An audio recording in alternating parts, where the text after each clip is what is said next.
good afternoon all. Andrew, Riddler Reptiles. What's going on? It's finally time for a job that I've been really looking forward to doing. You'll remember this one that's still not quite done yet. My bad.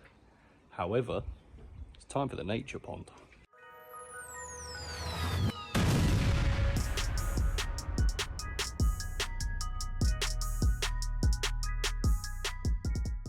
So if you do remember from that build video, I was saying that the nature pond is going to go in here. This fern is still growing beautifully, even though I moved it from over there. Yeah, we've got some lovely plants around here. The wildflower seeds still haven't bloomed, I guess, or whatever you want to call it. But this, my friends, is where I'm about to dig a nature pond. That is hopefully going to attract frogs, newts, hedgehogs, snakes, just wildlife. We want more wildlife. We want to do more for nature and just help out where we can. So it's not going to be a massive pond, but it's going to be big enough that it can be a home for nature. So I haven't really planned it that much, to be fair, but I don't really do planning. So I'm going to get the fork out and I'm going to start digging. Before we start any instructions or music overlays, this is how the build started.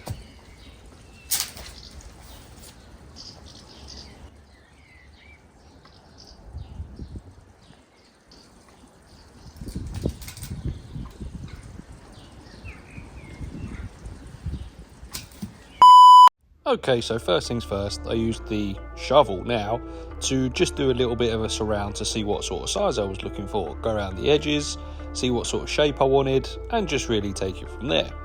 Pickaxe came out, time to start really making a dent into what I was trying to do. I should have probably trimmed the grass first, but this is me we're talking about. And then once the first part of it has been dug up, it's time to move a load of soil. More importantly, after this part is started, it's time for a cup of tea. This took longer than I was hoping for, to be fair. Alright, carrying on with the digging after my first cup of tea of the day. Time to start shifting some heavy buckets around. To be fair, I didn't get rid of all of it because some of it came in handy later on to sort of put around the edges. You will see later on down the video that I did have to raise some of the sides just to make it more even. But yeah, so here we go, more digging. I made the pond a little bit bigger than first expected. The size of it actually changed a few times throughout the build, but I just had to make sure I was getting it right. So yeah, bit by bit, shovel by shovel, I was starting to get it to where I wanted it to be size-wise. As you can see here, different angle, I was really starting to make a dent in where I wanted this pond to go, and unfortunately started hitting the clay instead. I knew it was too easy to begin with, and these things are sent for tester, so had to carry on. The pickaxe came out and I started sweating, to be honest with you. Once I was sort of happy with the size initially, it was time to start raking things and getting the slope up to where it needed to be and getting the sides up to where I wanted them. Obviously, as you saw there, had to destroy another root that was in the way, but this is just to start seeing what sort of size we're looking at.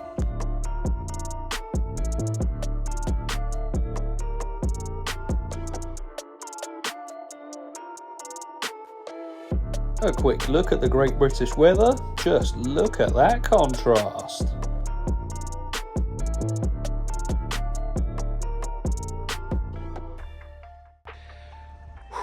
Do you know what? It doesn't look that big. That's what she said. But the liner I got is 2.5 by 2.5 meters. This is around 1.20 meters deep by about 1.50 meters, I think it was just now. I just measured, but I've forgotten already. Wide. But obviously I need to account for going up the sides and over and areas to trim and things like that. So let me show you. Now I've raised the sides a little bit as well, because obviously if I left that down there, that wouldn't mean anything. It's a lot deeper in the back. It's about 60 centimeters in the back. And obviously we need a slope because if we want wildlife to come in and out, they need to be able to climb in and out, obviously. So that's how we're looking. And I think I'm going to try and I don't know whether it's going a little bit deeper or not. I'm going to go and grab the liner.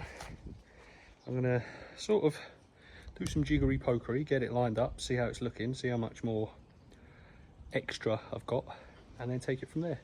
Please excuse the state I'm in. I'm so unfit at the minute. Dad bod is real. Anyway, let's go and check the liner. So yeah, as previously stated, 2.5 by 2.5 meters is this liner. It's actually a really good size and actually fit really well. I needed to make sure I had some excess, some room to play. But as you can see, lining it up initially, I wanted to see whether I had room for more.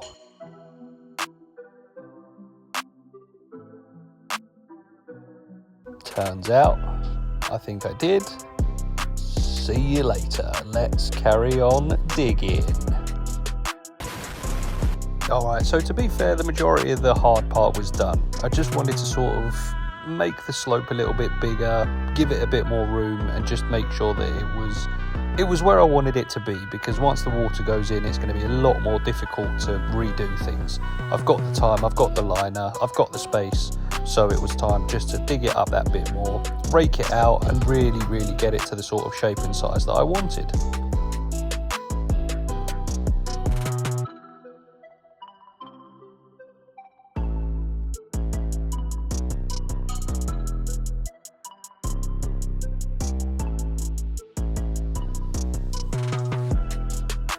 There was a little bit more in the middle that I needed just to dig out that bit more, but luckily it wasn't clay, so it was a lot easier to do.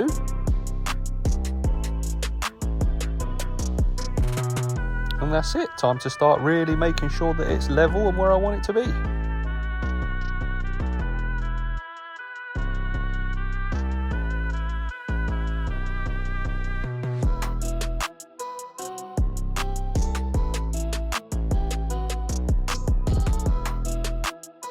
Once I'd finished my little river dance, otherwise known as levelling it out, it was time to bring the liner back.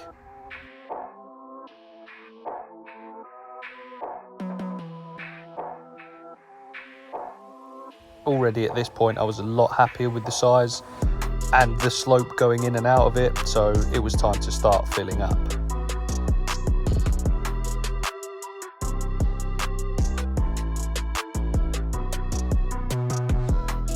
So here we go, more of the heavy lifting. I started arranging the rocks where I wanted them to go. This main rock here is going to be the one that I'm hoping to have the water flowing off of eventually, once I buy some pipe for the water feature, or the pump.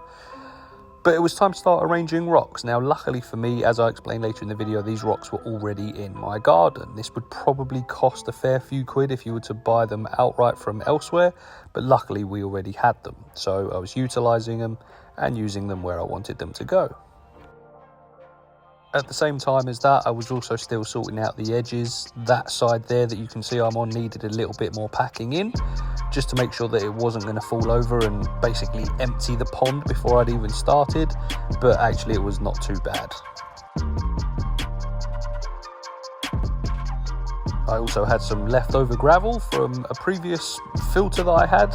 That went straight into the pond. Don't worry, as you'll see later on in the video, I did put more stones in there. I'm not just going to leave it with that small amount in there. But this was a start just to get things going. Just making sure my surrounds and my edges are nice and packed in, just to make sure nothing's going to fall out of place where I'll need it to go, and just making sure that everything's all right before I started trimming the liner.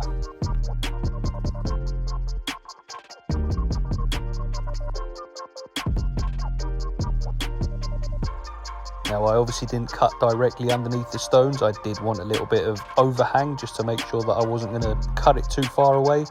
But I think I did quite a good job, because then it gets covered and then you can really make sure that you're watertight and that you've got the right amount of space. It's always better to cut too little than too much. Always remember that part.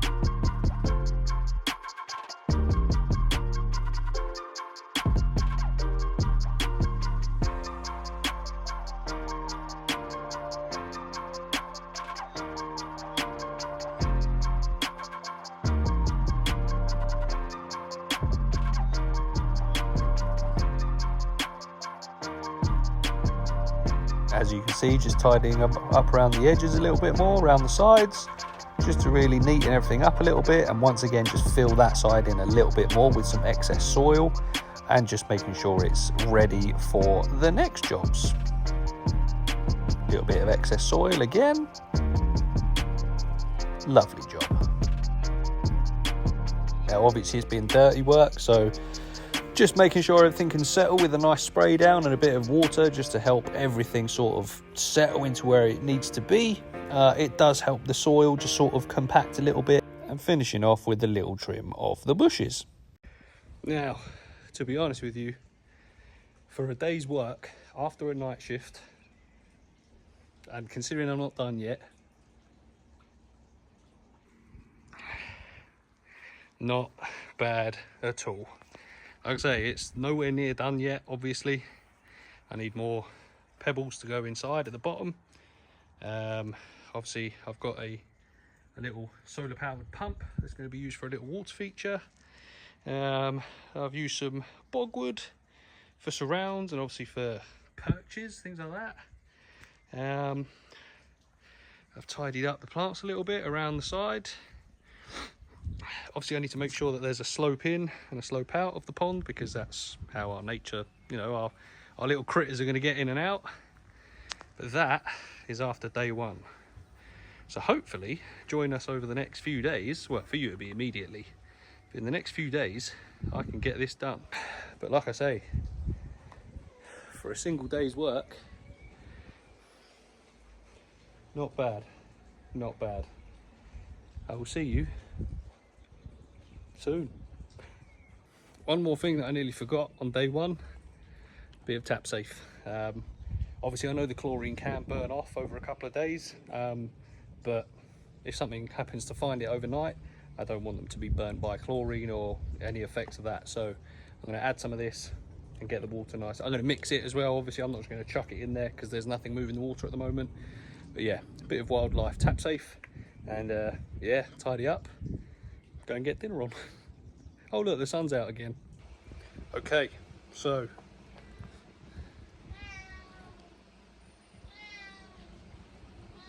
I knew it was a bad idea putting you out here now.